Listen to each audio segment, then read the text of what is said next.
I just don't know what's going to happen. And I'm worried that I'm and all my friends and like we're all going to end up single. Or like, is there a movement that I'm unaware of men taking steps to like be better? You know what I mean? Or like, is us making the steps to be better going to force them to be better? It's not our job to make them better. Like, they should want to be better themselves. You know what I mean? Anyways, I am just worried that I'm going to end up single for life. And like, while I'm taking all of these steps to become the best version of myself, is that also going to just like make me single? Because I'm tired of being alone and I just want someone to spend my life with. Buy a dog. Being single in my 30s, my biggest question is not, am I gonna find someone who loves me? No, my biggest question is, am I gonna love someone else again? You know? Because it hasn't happened in a hot minute. Dating apps? No. There's no connection there. The audacity and the things that some of these boys say. Can't do it.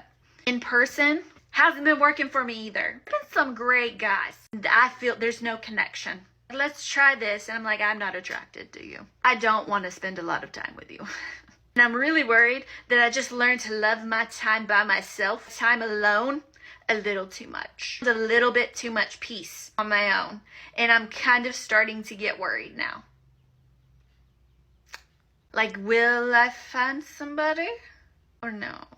The answer is hell no. So all these good men out here always talk about, oh, you know where you can find me? You can find me at home. Oh, okay, it's COVID. I can find you at home. Let's see.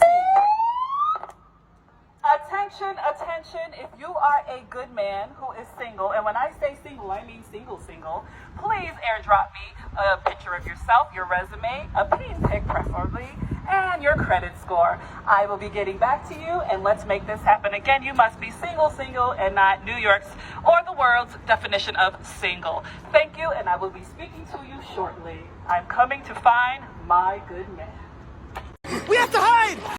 So I am going to share a little story time of one of the 1,000 reasons I've heard from men dating in this generation in your 30s of why men can't commit. So, of course, everybody's so ready on the first date. They want kids like tomorrow, ready to get married, ready for the next chapter, yada, yada, yada, yada. All talk. The second they sleep with you, start getting comfortable, stop trying, you'll get a one-liner about why they can't commit when you expect more. I've heard it all. This might be the most ridiculous thing I have ever heard. This man told me, I cannot commit because the economy is failing. Did I miss something? Am I not in the same economy? Are we not all in the same economy? Is commitment just not a thing because the Dow Jones is plummeting? Like, what? I hope your financial smarts are a little better than your relationship smarts, because no, it's not looking good for you. It's all going downhill. We're going bankrupt, babe. You're on your own here.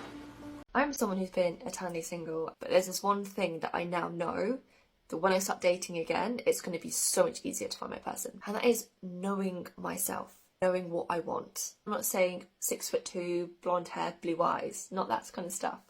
I mean, that would be nice, obviously, you know, if they look like how you want them to look. Child-free by choice. I'm also 36, so I can't be having a guy that's on the fence about having kids, and I don't really want somebody who's got young children either, because I don't envision that for my life over the next couple of years.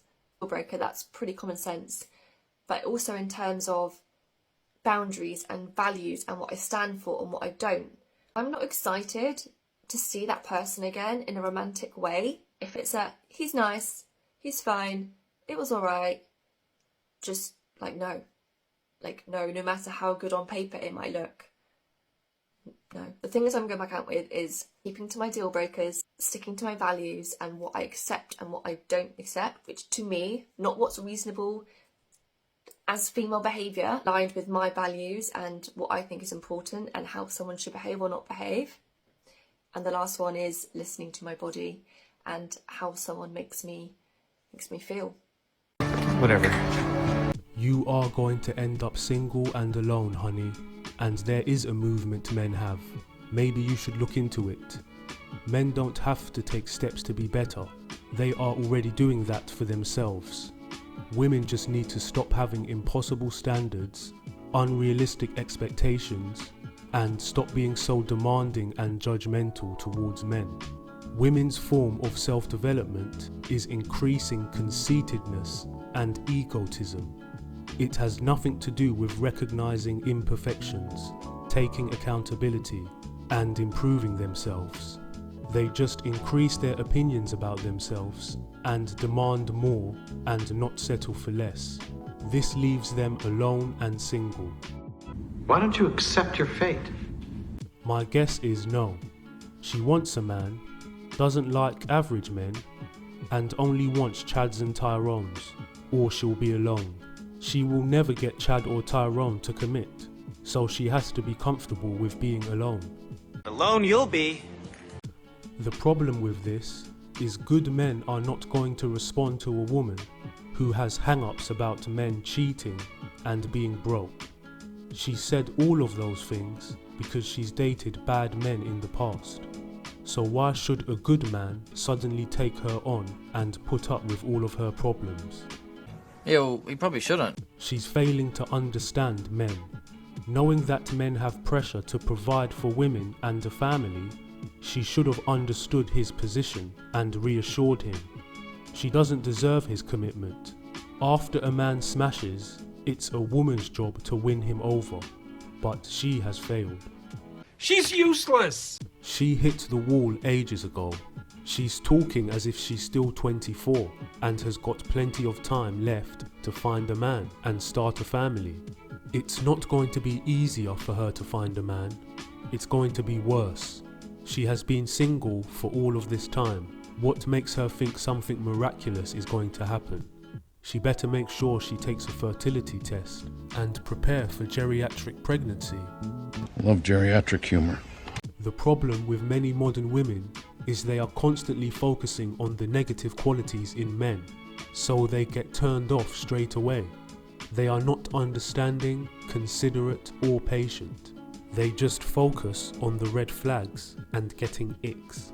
They expect first dates to be romantic and exciting, and for the man to be perfect in every single way, when she doesn't even know him properly yet. It is possible to work with somebody who is nice, to build a connection with somebody who is pleasant. But if they are always constantly looking to feel amazing on the first date, it opens them up to be manipulated and strung along when they do have an amazing first date, which makes it easy for Chad and Tyrone. Like taking candy from a baby. Real men of genius.